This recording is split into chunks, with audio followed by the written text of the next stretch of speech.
Fabian Freeway by Rose L. Martin, a fascinating and very thorough history of a rather subversive organization. So, this book, as its title perhaps ought to indicate, is a history of the British Fabian Society and its influence on not only British politics, but also American politics and world politics at large. Now, if on the off chance that you out there are not familiar with the British Fabian Society, for the sake of thoroughness, the British Fabian Society is a socialist, I don't want to say secret society because that's not really what they are. They are rather, I suppose you might say, a think tank, which was founded in the late 1800s and whose policy as regards socialism and its implementation was one not of violent revolution, but of incremental reform. They are responsible for the formation and direction of the British Labour Party, and on that note, I would like to say that it is members of this self-same organization who are at present hard at work transforming the United Kingdom into a full-on police state just as fast as they can.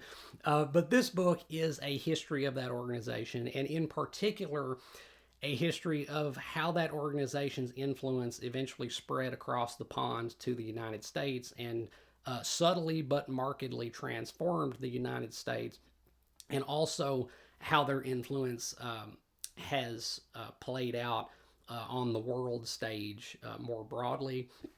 So to summarize this book, it's kind of difficult because, for one, there's a lot in this. This is a sizable book, and I do want to say it is very well backed up because I don't know who Rose L. Martin was, but she brought the receipts when she wrote this book, because the actual book proper stops right here, and this last like 100-odd pages or so is just the appendices referencing all the source material that she's drawing from. So this is a very thoroughly researched book. But there's just so much, and again, the arc of it covers the formation of the Fabian Society in the late 1800s and its influence on British politics, and then it spread across the pond to America and its influence on American politics, most notably in the administrations of Franklin Roosevelt and also the Johnson administration, because the Great Society, which Lyndon Johnson was responsible for in the 1960s, actually owes its title to a document written by one of the British Fabians. And also, the book discusses the influence that the Fabian Society has had as regards like foreign policy, both English but also and primarily kind of American, and the kind of calamitous effects that they have had through the discrete aid and or lenience that has been given to like communist regimes throughout the years, and kind of the escalation of the Cold War that was caused by that. In particular, the stalemate resolution that was the outcome of the Korean War in the 1950s.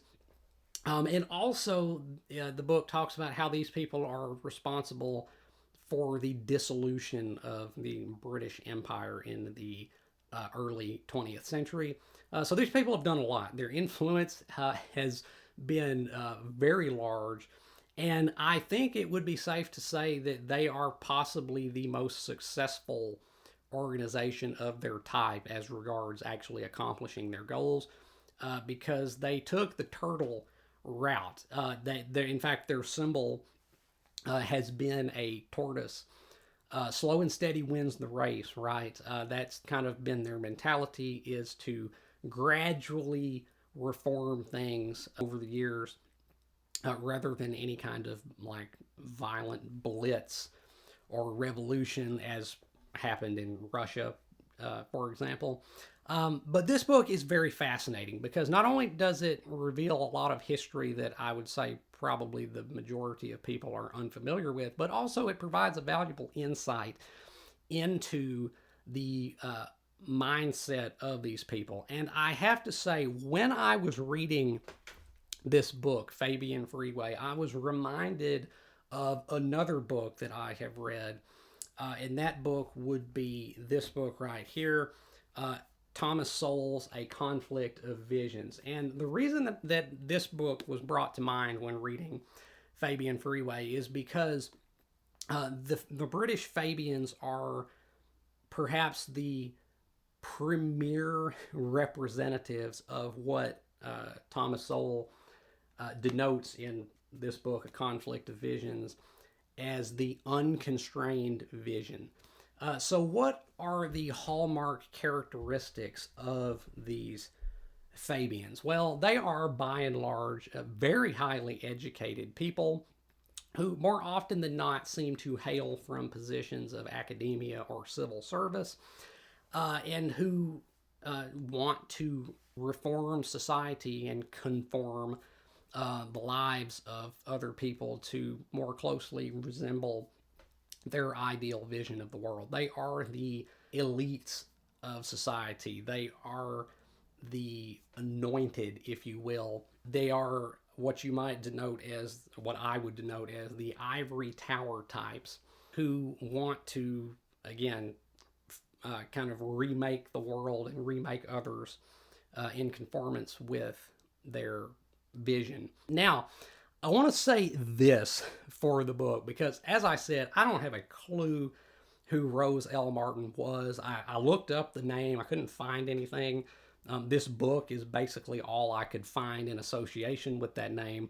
But whoever Rose L. Martin was, she definitely was not of the unconstrained vision herself. Rather, this book is written from the outlook of the opposite vision, the constrained vision. And she definitely and like noticeably takes a pretty dim view of the Fabians and uses words such as demonic and devious to describe their actions and doings. And is that really justified? Well, I would say yes and no. So it's important to note that no one thinks themselves the villain, right? Well, almost no one. Like no one usually thinks themselves the villain. Like most people, there are some like unironically like consciously evil people out there, but those kind of people are generally pretty few and far between. It is, kind of a staple of the human tragedy that the road to hell is paved with good intentions, right? Most people like have good intentions for the world. And such is the case of the people who comprise the British Fabian Society. These people aren't necessarily like consciously evil people. They want what's best for their fellow man, or according to their own vision at least. They want to improve the world. But the problem is that they want what they have no right to want. And that is because the central issue when it comes to socialism is that it is synonymous with control. All autonomy and personal ambition must be laid at the feet of the common good, and the course of the individual's life must be steered not by them alone, but rather by the central authority of the state. And ultimately, what I was kind of reminded of when reading this book, Fabian Freeway, is that the relationship between these people, these self-appointed elites, these anointed in their ivory towers who want to, again, control society and reform things to fit more closely with their view of how things should be, but all, again, in their minds at least, for the benefit of mankind. It kind of reminded me of a kind of Faustian bargain, that with the Fabians as Mephistopheles and we the people as Faust. And the bargain being, as it always has been, give up your soul and get free shit. But it is always important to remember that even in any scenario such as that under discussion, that it may be that you get fed, it may be that you get housed, but so are dogs in kennels, and so are cattle in barns.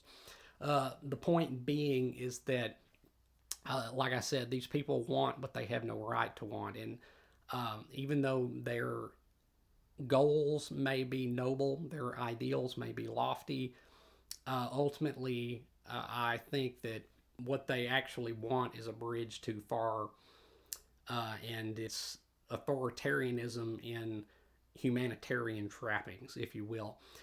But anyway, so that is Fabian Freeway by Rose L. Martin. This book is eye opening, but it can also be a tad dry because so much of this is just data, and it's just kind of it's not always the most like riveting reading, but it is of great interest. And so much of this history is largely unknown. It really is eye opening to see just how far the reach of these people extends and how far their influence has gone, and just the impact that these people have had upon the world. It is quite impressive, actually. But yeah, so I'm not going to rate this book. I mean, what would there be to rate? It's just a history book, basically. But like I said, it's kind of dry at times, but it is eye opening, and it really can be quite shocking to see how deep the rabbit hole goes, so to speak. So, yeah, Fabian Freeway by Rose L. Martin. Have you read the book? I'm willing to wager that you probably haven't because this book is rather obscure and it has only recently come back into print, I think. Uh, but it's well worth reading, I think. So if you haven't read it, I could recommend it. If you're into some kind of, I guess, what you might call secret history, perhaps, it is a history of recent world events from an angle which is not widely known and which can be kind of shocking, as I said. So even though it is kind of dry and it does just kind of consist of just data relayed in not the most engaging fashion at times, nonetheless, what it has to say really is revealing, and really is kind of striking as well. So yeah, Fabian Freeway by Rose L. Martin. As always, if you have enjoyed anything you've seen or heard here today, remember to hit that like button and subscribe. I would really appreciate it. And until next time, peace.